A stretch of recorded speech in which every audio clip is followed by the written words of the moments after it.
Shalom, selamat pagi saudara yang terkasih. Selamat datang kembali dalam program Renungan Pagi Spiritual Life. Perenungan kita pagi ini akan terambil dari 3 Yohanes pasal 1 ayat 5 sampai 12 dengan judul perikop saling menolong dan perlawanan. Demikian firman Tuhan. Saudaraku yang kekasih, engkau bertindak sebagai orang percaya di mana engkau berbuat segala sesuatu untuk saudara-saudara, sekalipun mereka adalah orang-orang asing. Mereka telah memberi kesaksian di hadapan jemaat tentang kasih-Mu. Baik benar perbuatanmu jika engkau menolong mereka dalam perjalanan mereka dengan suatu cara yang berkenan kepada Allah. Sebab karena namanya, mereka telah berangkat dengan tidak menerima sesuatu pun dari orang-orang yang tidak mengenal Allah. Kita wajib menerima orang-orang yang demikian supaya kita boleh mengambil bagian dalam pekerjaan mereka untuk kebenaran. Aku telah menulis sedikit kepada jemaat, tetapi Diotrefes yang kini menjadi orang terkemuka di antara mereka tidak mau mengakui kami.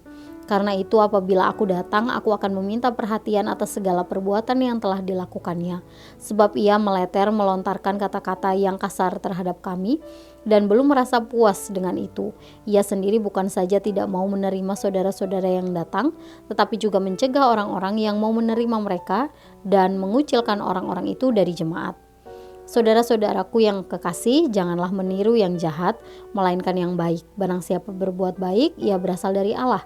Tetapi barang siapa berbuat jahat, ia tidak pernah melihat Allah. Tentang Demetrius, semua orang memberi kesaksian yang baik. Malah kebenaran sendiri memberi kesaksian yang demikian.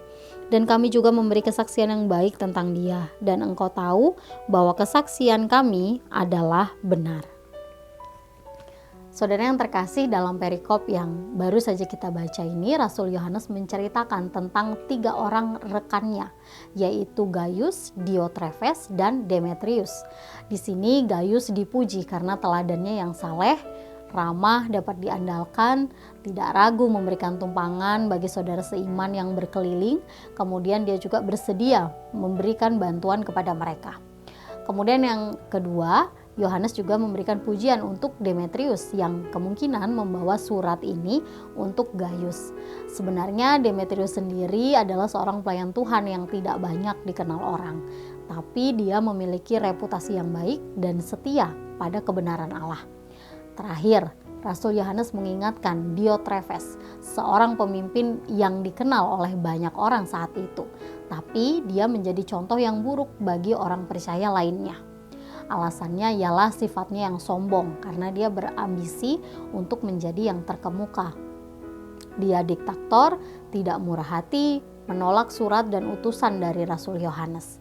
Selanjutnya, Rasul Yohanes memperingatkan bahwa orang percaya dilarang untuk meniru contoh sifat pemimpin yang buruk tersebut dan juga dilarang untuk meniru semua hal yang buruk lainnya. Karena orang yang mengikuti keinginan daging, dia tidak akan melihat Allah. Artinya, dia tidak memiliki kepekaan untuk taat kepada kehendak Allah. Sebaliknya, orang percaya harus terus menjaga hubungannya dengan Allah. Karena mereka yang tetap terhubung dengan Allah akan dapat mengejar kehidupan yang baik dan yang berkenan kepada Allah. Hal-hal ini dapat dilakukan dengan pertolongan dari Roh Kudus yang bekerja terus-menerus dalam hati orang percaya. Saudara-saudara yang terkasih, saat ini kita berada di zaman di mana kejahatan dan kebenaran itu menjadi relatif. Terkadang apa yang baik dianggap sebagai sesuatu yang salah dan juga sebaliknya. Bahkan ada orang yang tidak segan melakukan kejahatan dengan alasan demi kebaikan, sehingga tidak dianggap bersalah. Sebagai orang percaya, kita harus bijak dalam menilai segala sesuatu. Dalam kehidupan sehari-hari, segala tindakan kita harus didasarkan pada kebenaran Allah. Kebenaran ini hanya mampu dipahami jika kita tinggal di dalam persekutuan dengan Allah itu sendiri. Mari kita selalu berusaha menjaga persekutuan kita dengan Allah Tritunggal. Saudara, mari kita mengambil waktu sejenak untuk merenungkan firman Tuhan yang baru saja kita dengar. Saudara, apakah dalam kehidupan sehari-hari tindakan saudara sudah sesuai dengan kebenaran firman Tuhan? Jika belum, maka mari datang kepada Allah di dalam doa dan meminta ampun kepadanya. Mari meminta anugerah dari Allah sehingga kita dapat memahami kebenaran Allah. Dan mari meminta kekuatan dan bimbingan dari Roh Kudus supaya kita mampu melakukan hal-hal yang benar dan berkenan kepada Allah.